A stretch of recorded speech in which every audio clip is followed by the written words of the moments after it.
चलिए आज कर लेते हैं इकोनॉमिक्स का सेकंड मॉडल पेपर।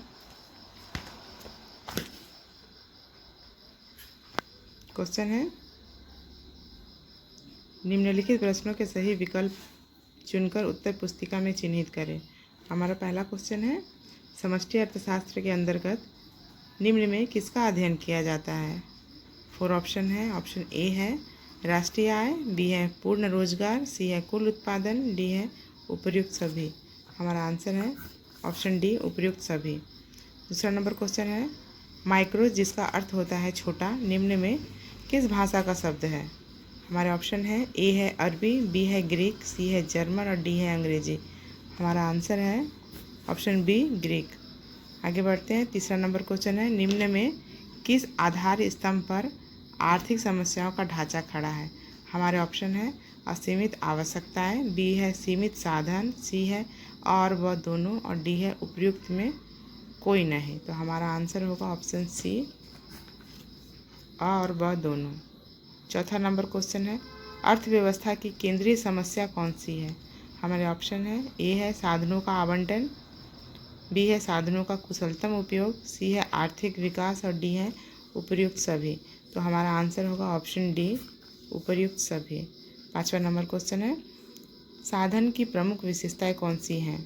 ऑप्शन है ए है यह मानव आवश्यकताओं की तुलना में सीमित है, बी है इनका वैकल्पिक प्रयोग संभव है, सी है और ब दोनों और डी है इनमें से कोई नहीं।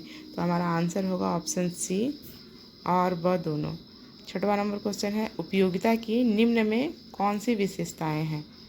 ऑप्शन है ए है उपयोगिता एक मनोवैज्ञानिक धारणा है, बी है उपयोगिता का विचार सापेक्षिक है, सी है उपयोगिता का विचार सापेक्षिक है, डी है उपर्युक्त सभी। हमारा आंसर है ऑप्शन डी, उपर्युक्त सभी। आगे बढ़ेंगे। सातवां नंबर क्वेश्चन है, उपयोगिता का गणनावाचक सिद्धांत निम्न में किसने प्रस्तुत किया। हमारे ऑप्शन है ऑप्शन ए है मार्शल, बी है पिगू, सी है हिग्स और डी है सैमुअल्सन। हमारा आंसर होगा ऑप्शन ए, मार्शल। आठवां नंबर क्वेश्चन है, उपभोक्ता व्यवहार का अध्ययन किया जाता है। तो हमारे ऑप्शन है ए है सूक्ष्म अर्थशास्त्र में, बी है व्यापक अर्थशास्त्र में, सी है आय सिद्धांत में और डी है इनमें से कोई नहीं। तो हमारा आंसर होगा ऑप्शन ए, सूक्ष्म अर्थशास्त्र में। 9वां नंबर क्वेश्चन है, निम्न में कौन सा कथन सही है। हमारे ऑप्शन है जब तक सीमांत उपयोगिता धनात्मक है तब तक कुल उपयोगिता अधिकतम होती है, बी है जब सीमांत उपयोगिता शून्य हो जाती है तब कुल उपयोगिता अधिकतम होती है, सी है जब सीमांत उपयोगिता ऋणात्मक होती है तब कुल उपयोगिता घटने लगती है और डी है उपर्युक्त सभी। तो हमारा आंसर होगा ऑप्शन डी, उपर्युक्त सभी। 10वां नंबर क्वेश्चन है, जब कुल उपयोगिता अधिकतम होती है तब सीमांत उपयोगिता ए है धनात्मक होती है, बी है ऋणात्मक होती है, सी है शून्य होती है और डी है इनमें से कोई नहीं। तो हमारा आंसर होगा ऑप्शन सी, शून्य होती है। 11वां नंबर क्वेश्चन है, कीमत या बजट रेखा का ढाल होता है। ऑप्शन है ए है करेक्ट आंसर इसका, ऑप्शन ए। 12वां नंबर क्वेश्चन है, उपयोगिता का संबंध होता है। ऑप्शन है लाभदायकता से, बी है नैतिकता से, सी है मानव आवश्यकता की पूर्ति से और डी है इनमें से सभी। तो हमारा आंसर होगा ऑप्शन सी, मानव आवश्यकता की पूर्ति से। 13वां नंबर क्वेश्चन है, सम सीमांत उपयोगिता नियम को कहा जाता है। हमारे ऑप्शन है ए है उपयोगिता वृद्धि नियम, बी है उपयोगिता हार्स नियम, सी है प्रतिस्थापन का नियम और डी है इनमें से कोई नहीं। तो हमारा आंसर होगा ऑप्शन सी, प्रतिस्थापन का नियम। अगला है 14वां नंबर क्वेश्चन, पैमाने का प्रतिफल कितने प्रकार का होता है। ऑप्शन है ए है 5, बी है 3, सी है 2 और डी है 4। तो हमारा आंसर है ऑप्शन बी, 3। 15वां नंबर क्वेश्चन है, एक अतिरिक्त श्रम की इकाई में परिवर्तन के परिणाम स्वरूप कुल उत्पादन में परिवर्तन कहलाता है। हमारे ऑप्शन है ए है औसत उत्पादन, बी है कुल उत्पादन, सी है सीमांत उत्पादन और डी है कोई नहीं। तो हमारा आंसर है ऑप्शन सी, सीमांत उत्पादन। 16वां नंबर क्वेश्चन है, उत्पादन फलन की तीसरी अवस्था है। ऑप्शन है ए है बढ़ते प्रतिफल की अवस्था, बी है स्थिर प्रतिफल की अवस्था, सी है घटते प्रतिफल की अवस्था और डी है कोई नहीं। तो हमारा आंसर होगा कोई नहीं। आगे बढ़ेंगे। 17वां नंबर क्वेश्चन है, क्लासिकल अर्थशास्त्रियों के अनुसार हार्समान प्रतिफल का नियम लागू होता है केवल। ऑप्शन है ए है कृषि क्षेत्र में, बी है उद्योगों में, सी है कृषि एवं उद्योग दोनों क्षेत्र में और डी है उत्पादन के सभी क्षेत्र में। तो हमारा आंसर है ऑप्शन सी, कृषि एवं उद्योग दोनों क्षेत्रों में। आगे बढ़ते हैं। 18वां नंबर क्वेश्चन है, जब परिवर्तनशील साधन का सीमांत प्रतिफल शून्य है तो कुल प्रतिफल होगा। ऑप्शन है ए है न्यूनतम, बी है अधिकतम, सी है ऋणात्मक, डी है धनात्मक। तो हमारा आंसर होगा ऑप्शन बी, अधिकतम। 19वां नंबर क्वेश्चन है, उत्पादन के साधनों के संयोग में एक साधन का अनुपात ज्यों ज्यों बढ़ाया जाता है त्यों त्यों एक बिंदु के बाद उस साधन का सीमांत और औसत उत्पादन। हमारे ऑप्शन है ए है बढ़ेगा, बी है घटेगा, सी है स्थिर रहेगा और डी है कोई नहीं। तो हमारा आंसर होगा ऑप्शन बी, घटेगा।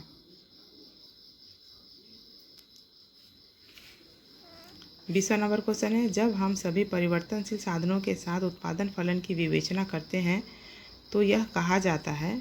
हमारे ऑप्शन है ए है दीर्घकालीन उत्पादन फलन, बी है उपभोग फलन, सी है अल्पकालीन उत्पादन फलन और डी है कोई भी नहीं। तो हमारा आंसर होगा ऑप्शन ए, दीर्घकालीन उत्पादन फलन। 21वां नंबर क्वेश्चन है, सांख्यिकी सामग्री कितने भागों में विभक्त की जा सकती है। ऑप्शन है ए है 2, बी है 1, सी है 3 और डी है कोई नहीं। तो हमारा आंसर है ऑप्शन ए, 2। अगला है 22वां नंबर क्वेश्चन, शोधकर्ता ने गांव में कृषि कार्य का मूल्यांकन किया, यह मूल्यांकन आधारित है। हमारे ऑप्शन है ए है प्राथमिक समंक, बी है द्वितीयक समंक, सी है दोनों, डी है इनमें से कोई भी नहीं। तो हमारा आंसर होगा ऑप्शन ए, प्राथमिक समंक। आगे बढ़ते हैं। 23वां नंबर क्वेश्चन है, चरों की संख्या के आधार पर समंक होते हैं। ऑप्शन ए है 1, बी है 2, सी है 3 और डी है कोई नहीं। तो हमारा आंसर है ऑप्शन सी, 3।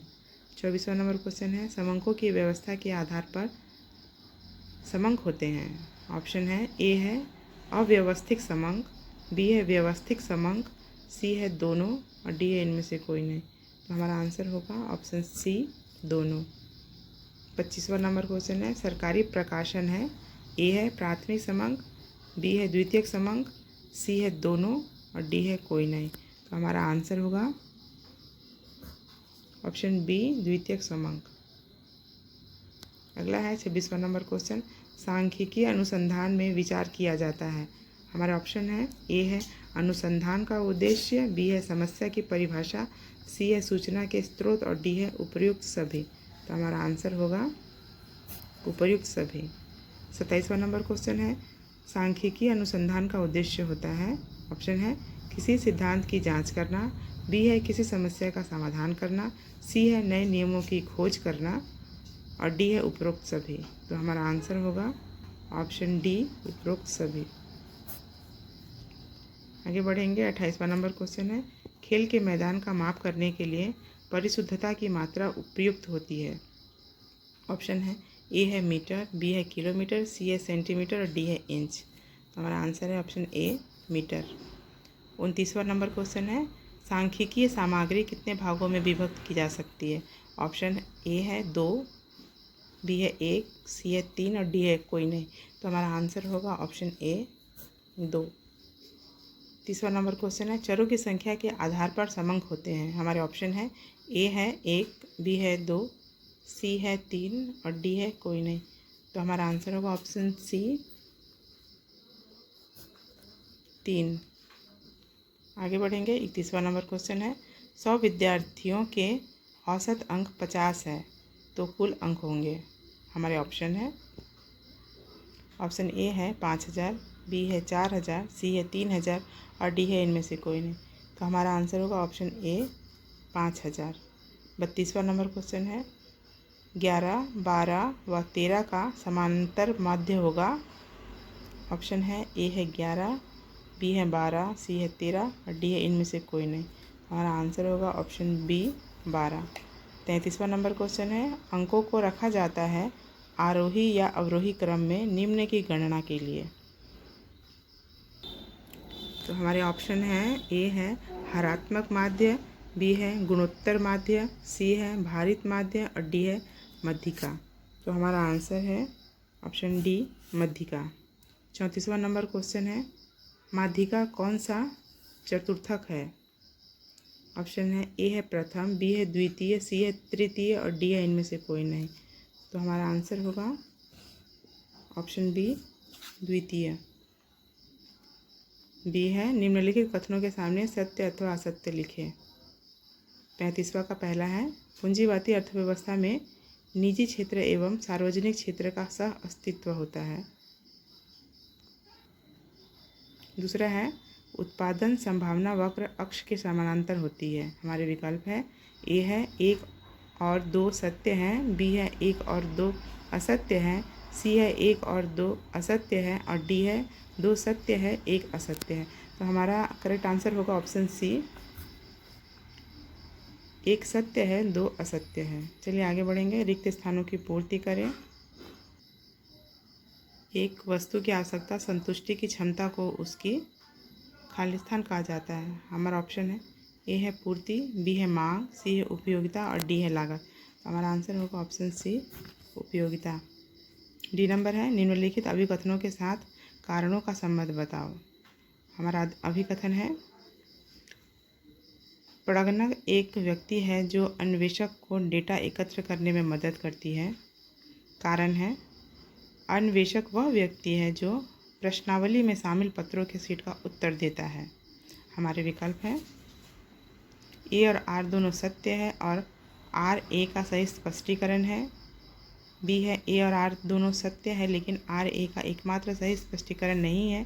सी है, ए सत्य है लेकिन आर गलत है और डी है, ए गलत है लेकिन आर सत्य है। तो हमारा राइट आंसर होगा ऑप्शन सी, ए सत्य है लेकिन आर गलत है। आगे बढ़ेंगे। ई नंबर, चित्र पर आधारित प्रश्न। दिए गए चित्र की पहचान करें एवं उसके नाम को चिन्हित करें। दिया गया है चित्र, इसे पहचानना है। इसमें 4 ऑप्शन दिए गए हैं। हमारा आंसर होगा ऑप्शन बी।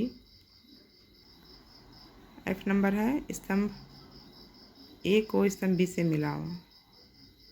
तो यहाँ 4 विकल्प दिए गए हैं, सही सही मैच करना है।